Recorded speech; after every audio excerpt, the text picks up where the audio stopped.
আজকে আমরা নিরামিষ খাবো, তাই শুধু পেঁপে, ফুলকপি আর মুগের ডাল দিয়ে সেদ্ধ ডাল হবে।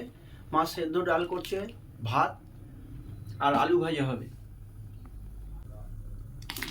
ফুলকপি আর পেঁপে একসঙ্গে দিয়ে দিচ্ছে, শুধু সেদ্ধ হবে, এতে নুন পড়বে।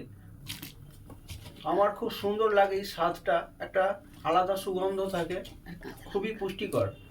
আর 2-4টে কাঁচা লঙ্কা দেওয়া হবে। কাঁচা লঙ্কা দিয়ে দিচ্ছে মা। এর সঙ্গে কিছু কড়াইশুঁটি দিয়ে দিচ্ছে, আরো ভালো লাগবে খেতে। এবারে স্বাদ ও পরিমাণ মতো নুন দিয়ে দিচ্ছে। এই ডাল খুব পুষ্টিকর এবং সুস্বাদু হয়, আমার তো খুবই ভালো লাগে। মুসুর ডালের সঙ্গেও রান্না করা হয়, আজকে আমাদের নিরামিষ তো, তাই মুগের ডালের সঙ্গে রান্না করা হচ্ছে।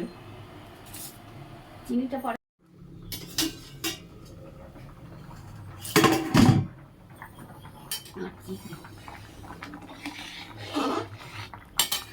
প্রায় সেদ্ধ হয়ে এসেছে, এবার মা একটু হাতা দিয়ে ঘেঁটে দেবে।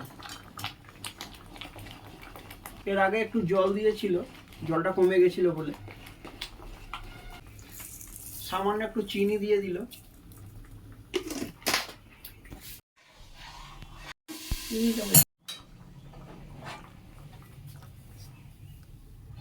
আমাদের সেদ্ধ মুগের ডাল তৈরি হয়ে গেছে।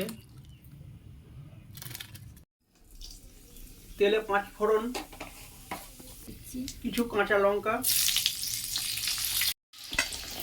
ফুলকপি ও আলু দিয়ে দিল ভাজার জন্য, হলুদ, নুন,